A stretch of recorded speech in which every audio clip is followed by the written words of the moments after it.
ये दोनों पेज उदाहरण के लिए बनाए गए हैं, जिसमें 1 से लेके 10 तक जो थ्योरेटिकल मैंने आपको बताया था उनके एग्जाम्पल्स दिखाए हुए हैं। जैसे पानी की टंकी के बारे में बोला था, सेल के बारे में बोला था, इलेक्ट्रॉन्स पे नेगेटिव चार्ज होता है, प्रोटॉन्स पे पॉजिटिव चार्ज होता है। एक सबसे शुरू में दिखाया हुआ है कि किसी भी वस्तु के टुकड़े टुकड़े कर दिए जाएं तो सबसे छोटा जो टुकड़ा बचता है, स्मॉलेस्ट पार्टिकल, उसको हम एटम यानी परमाणु कहते हैं। दूसरे नंबर पे इलेक्ट्रॉन, प्रोटॉन, न्यूट्रॉन के बारे में बताया गया है।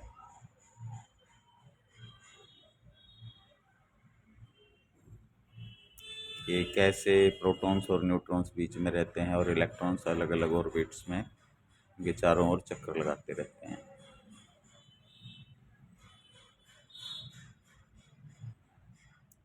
तीसरे नंबर पे दिखाया गया है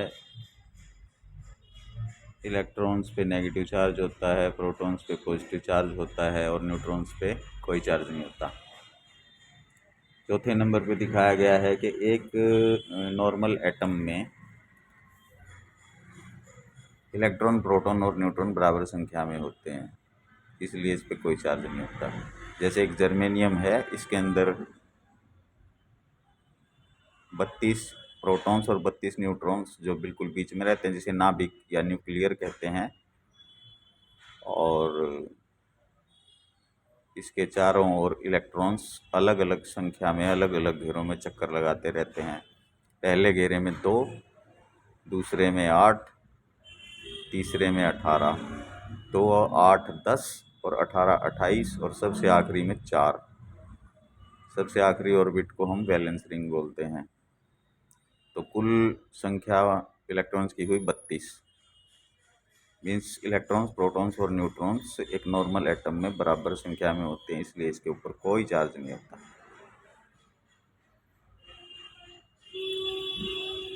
पांचवें नंबर पर दिखाया है इलेक्ट्रॉन्स घटाने पर पॉजिटिव चार्ज आ जाता है एटम के ऊपर, यानी कि इसमें से हमने इलेक्ट्रॉन्स घटा दिए तो इसमें प्रोटॉन्स की संख्या ज़्यादा होगी और इसके ऊपर पॉजिटिव चार्ज आ जाएगा।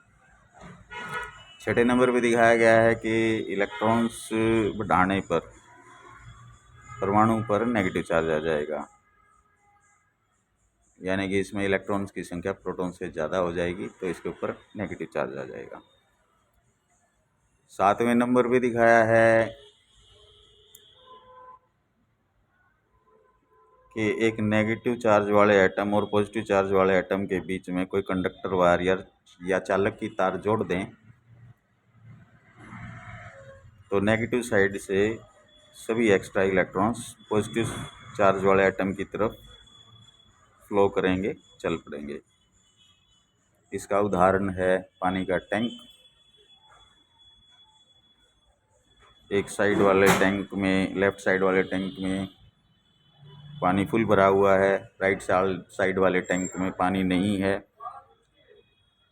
तो जैसे कंडक्टर वायर होता है वैसे ही पाइप यहाँ पे चालक का काम करेगा।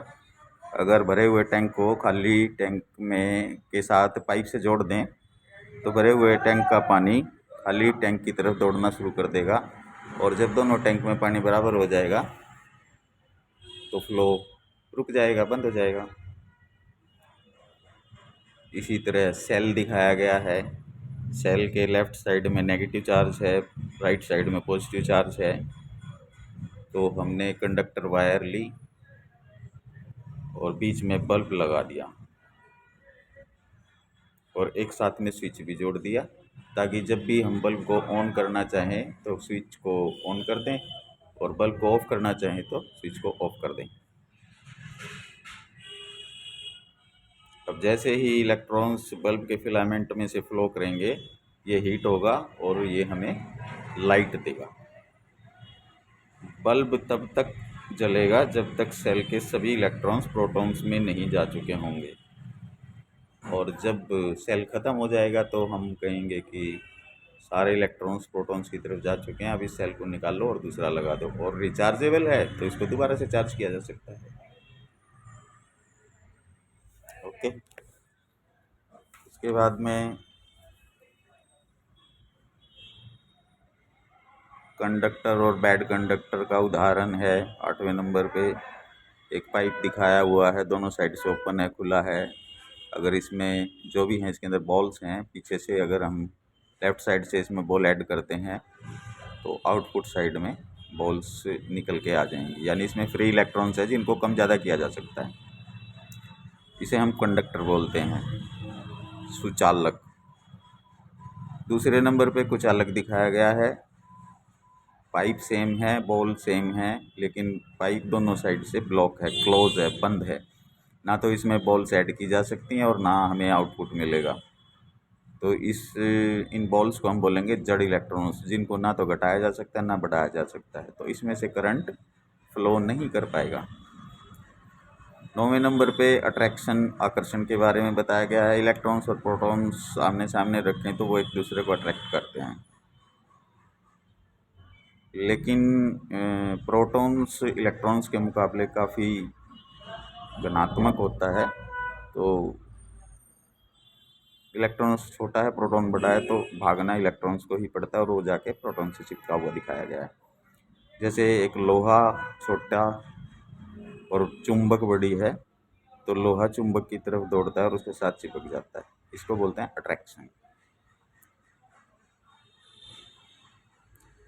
और जो सबसे लास्ट में डिस्कस हुई थी 10वें नंबर पे, direction of current move opposite electrons movement, यानी कि करंट जिस दिशा में चलते हैं उसके विपरीत दिशा में करंट का चार्ज चलता है। तो ये उसका उदाहरण दिखाया गया है कि करंट की दिशा तो राइट से लेफ़्ट की तरफ जा रही है, चार्ज, पॉजिटिव चार्ज, जैसा कि पहले की उसमें माना गया था, और इलेक्ट्रॉन्स लेफ़्ट से राइट की ओर मूव कर रहे हैं। कुल मिला के सबसे अंत में रिजल्ट यही माना गया है कि movement of electrons is called electric current. इन चलते हुए इलेक्ट्रॉन्स को ही करंट कहते हैं। ओके फ्रेंड्स, मिलते हैं दूसरे वीडियो में। आपसे रिक्वेस्ट है जितना भी जल्द हो चैनल को सब्सक्राइब कीजिए और बेल आइकन का बटन दबाइए ताकि लेटेस्ट और ज्ञानवर्धक वीडियो आप तक जल्द से जल्द पहुंच सके। धन्यवाद।